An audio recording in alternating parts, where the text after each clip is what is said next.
अस्सलाम वालेकुम गाइस, कैसे हैं आप लोग। आज मैं रिव्यू देने जा रही हूँ रोज़ टूथपेस्ट पे, जो कि बहुत अच्छी है और बेस्ट है। नॉर्मल जो हम टूथपेस्ट इस्तेमाल करते हैं उससे थोड़ी ये ना 90% ये ज़्यादा अच्छी क्वालिटी की होती हैं। जो नॉर्मल टूथपेस्ट है वो आप जस्ट क्लिनजिंग के लिए यूज़ करते हैं कि आप डेली उठते हैं और आप मुख्तलिफ नामों के मुख्तलिफ कंपनी के आगे आप उनसे टूथपेस्ट डेली कर लेते हैं। वो एक दांतों को सिर्फ जस्ट क्लीन करती है। जो कोई बाज होती हैं जो कीड़ा वगैरह लग जाता है या उनसे, या नॉर्मली एक दांतों को मेन मकसद उनका क्लीन करना होता है, ठीक है ना।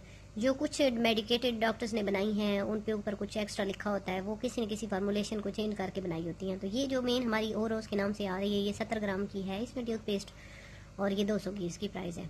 तो ये मेन जो हम इस पर बात करने वाले, ये क्या है, ये एंटी प्लाक है, ठीक है। जर्म्स लिखा हुआ है और कैरीज, ये जो आपके दांतों में कीड़ा और आपको वहम लगता है ये लग गया कैविटीज़ वगैरह, उनके लिए होता है। तो ये बेसिकली इसको यूज़ कैसे किया जाता है, ये यूज़ करने का तरीकाकार ये है कि आपके अगर दांत में कोई मसला भी नहीं है तो फिर आप इसको यूज़ कर सकते हैं कि आपके दांतों में क्योंकि एंटी जो चीज़ होती है उसका मतलब ये होता है कि अगर आपको कोई मसला नहीं है उससे पहले आपको वो चीज़ का इलाज कर दिया जाता है। जैसे आप एंटीडोज कोई लेते हैं, आजकल इंजेक्शन वगैरह जैसे लगाए जाते हैं, तो वो होने से पहले लगाए जाते हैं, यानी एक उसकी सिक्योरिटी के लिए लगाए जाते हैं कि वो चीज़ ना हो।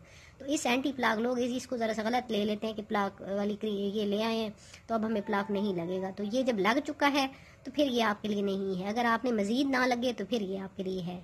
आपको उम्मीद है इस बात की समझ आई। एंटी प्लाक का मतलब है कि आपके दांत अगर ठीक हैं और आप इसको यूज़ करें तो आपको प्लाक नहीं लगेगा, और अगर लग चुका है तो फिर इसने आपके उस प्लाक लगे हुए को रिमूव नहीं करना, जो मजीद प्लाक लगेगा उसको रोकेगा ये, ठीक है। इस बात की आपको समझ आ गई होगी।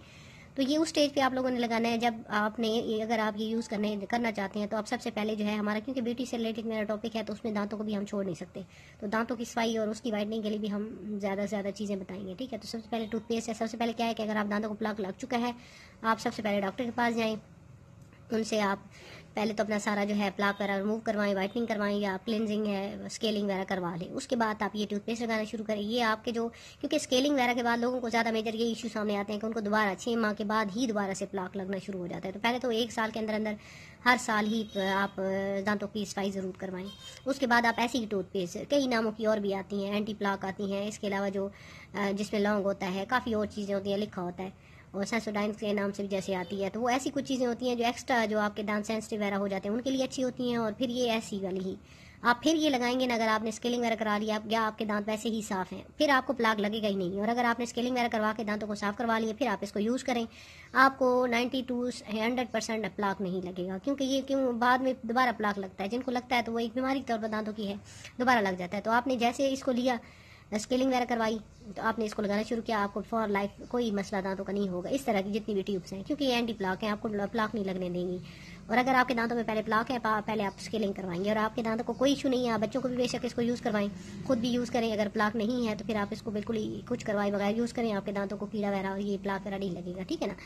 और बाकी इसको लगाने का तरीका ये है कि आप सुबह उठें और आप ब्रश पे इसको लें थोड़ी सी अमाउंट, और नॉर्मल से ज़्यादा आप इसको एक में, जैसे आप ब्रश करेंगे फिर थोड़ी देर इसको लगा छोड़ दें, 30 मिनट के लिए, 30 सेकंड के लिए, 1 मिनट के लिए आप लगा लेने छोड़ दें, थोड़ी देर दांत पे छोड़ देंगे। उसके बाद आप अच्छे से दांतों के अंदर तक, जैसे दांतों के साइड वाले दांत, जो अंदर वाले दांत होते हैं ना लास्ट वाले, उन पे तो ब्रश पहुंच ही नहीं रहा होता, जल्दी जल्दी ब्रश किया और छोड़ दिया। तो आपने इसमें ब्रश को एक मिनट कम से कम आपने 1 मिनट ब्रश को देना है। तो इसका ये फ़ायदा है कि हल्का सा दांतों की शाइन, नॉर्मल टूथपेस्ट से ज़्यादा ना ये शाइनिंग भी देता है, इससे दांत बिल्कुल साफ़ हो जाते हैं, और ऐसे बिल्कुल ऐसे लगता है कि आपने कुछ लगा के साफ़ किए हैं।